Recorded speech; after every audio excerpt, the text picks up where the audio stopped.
Halo kakak, berhubung ini adalah kisah novel jadi kemungkinan video dan narasi tidak sama, dukung like, komen dan subscribe kakak, semoga bisa terhibur, selamat mendengarkan.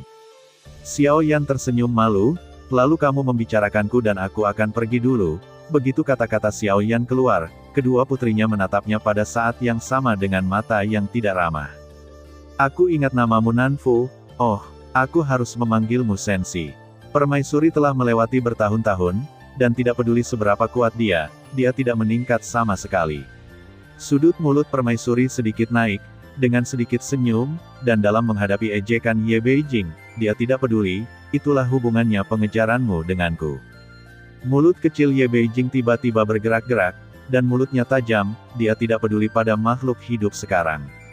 Sekarang kita berada di lapangan bermain yang setara. Permaisuri mengangkat bahunya dan mengangguk, ya, tapi dia sepertinya tidak terlalu menyukai kami berdua. Permaisuri berkata, bermain dengan Xiao Yan. Ye Beijing juga menatap Xiao Yan lagi terjepit di antara kedua wanita itu. Dapat dikatakan bahwa itu dalam kesulitan yang mengerikan, Xiao Yan hanya bisa menunjukkan senyum malu dan sopan. Perasaan adalah hal seperti keengganan, katamu, bukan? Xiao Yan menyentuh hidungnya dan berkata sambil tersenyum. Ye Beijing tiba-tiba menoleh dan menatap Permaisuri dengan tatapan curiga, dan Permaisuri bingung dengan tatapan Ye Beijing.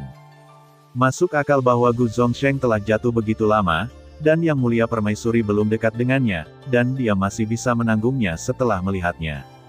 Ye Beijing tidak percaya, melihat penampilan Xiao Yan, seharusnya bahkan Permaisuri pun tidak berhasil, jadi dia tidak bisa menahannya.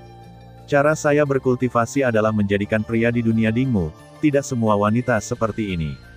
Kita berbicara tentang perasaan, dan kita memperhatikan kesuksesan alami, bukan untuk memaksa, apalagi mengejar alam.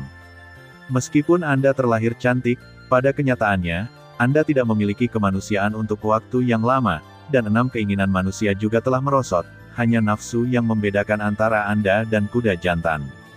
Kata-kata Permaisuri kasar, dan dia tidak mundur, dan dia sepertinya tidak takut pada Ye Beijing sama sekali. Ketika kamu berbicara seperti itu, tidakkah kamu khawatir aku melakukannya? Ye Beijing tiba-tiba memiliki cahaya yang ganas di matanya. Permaisuri tersenyum, dengan kebajikanmu, tidak heran Gu Zongsheng tidak meremehkanmu bahkan jika kamu bereinkarnasi, dia tidak meremehkanmu, kamu dapat mencobanya untuk melihat apakah dia ingin melindungimu atau aku. Permaisuri sangat percaya diri, dia yakin Xiao Yan pasti akan berada di sisinya. Ye Beijing melirik Xiao Yan, dia tidak meragukannya.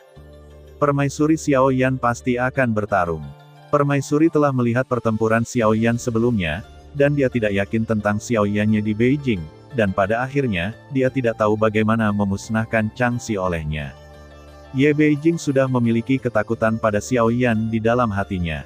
Ketika dia berada di alam kuno iblis abadi, Xiao Yan memberi Ye Beijing perasaan bahwa dia bisa melihat kepalanya hampir sekilas, dan dia dapat menentukan bahwa Xiao Yan tidak memiliki kekuatan tersembunyi, jika bukan karena kemunculan jiwa Split Master Void, yang benar-benar menginspirasi Xiao Yan.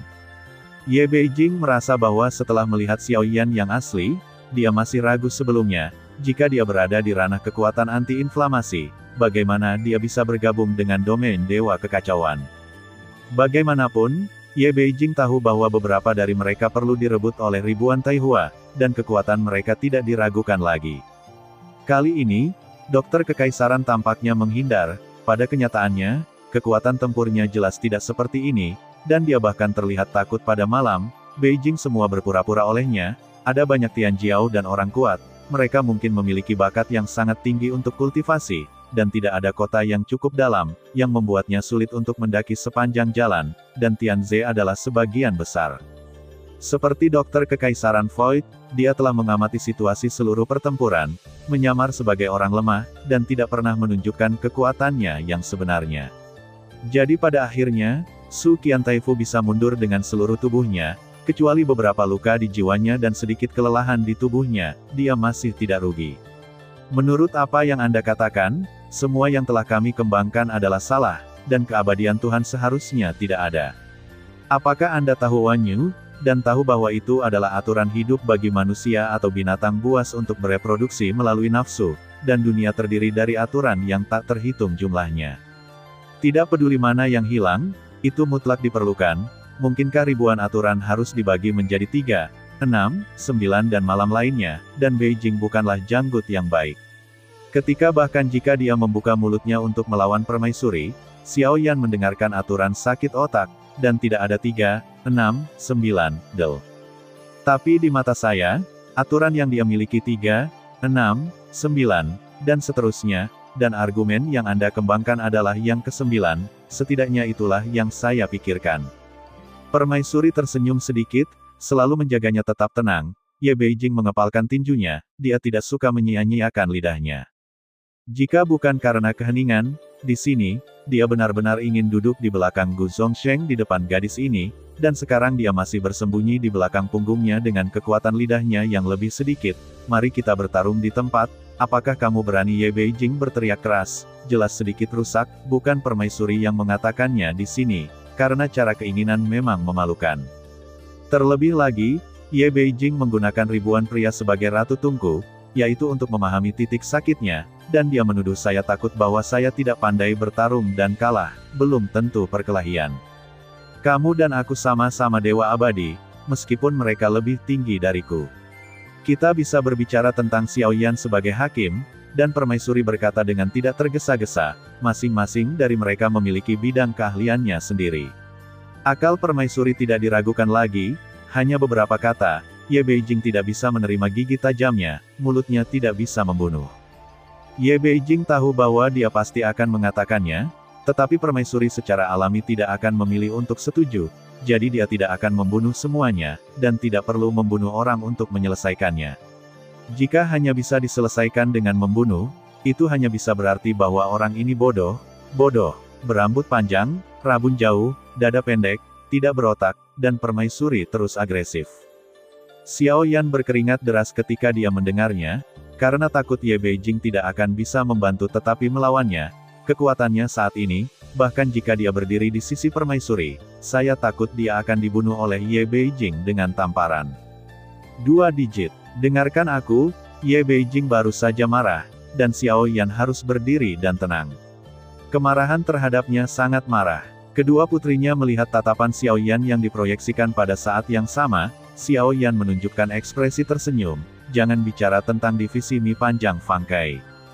Xiao Yan ingin secara paksa mengubah topik dan melanjutkan, menentukan bahwa dia ingin bertarung, bukankah seharusnya kita berdua membicarakan hal-hal seperti itu sendirian? Ye Beijing memandang Xiao Yan dan melirik Kaisar Kabut dengan jijik, tentang telapak tangan sepertinya saya tahu, itu mungkin tidak lebih baik dari Anda Kaisar gadis berkata dengan lembut. Ye Beijing cemberut, dia merasa bahwa permaisuri bukanlah pilihan divisi pemusnahan panjang oleh domain dewa kekacauan dan dapat mengetahui sedikit lebih banyak. Tetapi Xiao Yan merasa bahwa itu adalah kebalikannya, permaisuri pasti memahaminya, dan bahkan mengatakan bahwa pertempuran telah berkembang sejauh ini, itu semua ada dalam rencana permaisuri, dan bahkan tentang kebangkitan anti-inflamasi, itu bukan kebetulan bahwa dia untuk sementara mendapatkan kekuatan yang mulia, tetapi lebih seperti rencana yang sangat hati-hati. Dalam pertempuran ini, Xiao Yan dapat dikatakan telah mendapatkan banyak kekuatannya sendiri. Meskipun alam fisik jatuh, dia mendapat setengah langkah. Boneka Yuan Shen dari cermin kuno dapat memainkan peran besar apapun yang terjadi, jika itu bisa diambil. Xiao Yan akan memiliki 2 klon dewa primordial. Selain itu, selain Ye Tian, bendera penindasan jiwa juga mengendalikan divisi jiwa Tuan Void, yang merupakan keuntungan terbesar dalam pertempuran ini. Gumpalan Soul Splitting Void Lord ini lebih suka meledakkan dirinya daripada dikendalikan oleh Xiao Yan, yang menunjukkan pentingnya. Sekarang, kekuatan Xiao Yan tidak cukup, jika kekuatannya cukup kuat, jika dia benar-benar bertarung dengan Master Virtual suatu hari nanti, musim pemecahan jiwa ini akan menjadi pembunuh besar. Terima kasih sudah mendengarkan kakak dan yang sudah subscribe. Untuk yang belum subscribe yuk subscribe kakak dan yang minat support jadi member klik tombol gabung kakak. Semua cerita sudah Mimin simpan di playlist supaya bisa kakak ikuti. Bila suka cerita Mimin jangan lupa subscribe channel Mimin dan share channel Mimin ke seluruh penjuru benua. Terima kasih.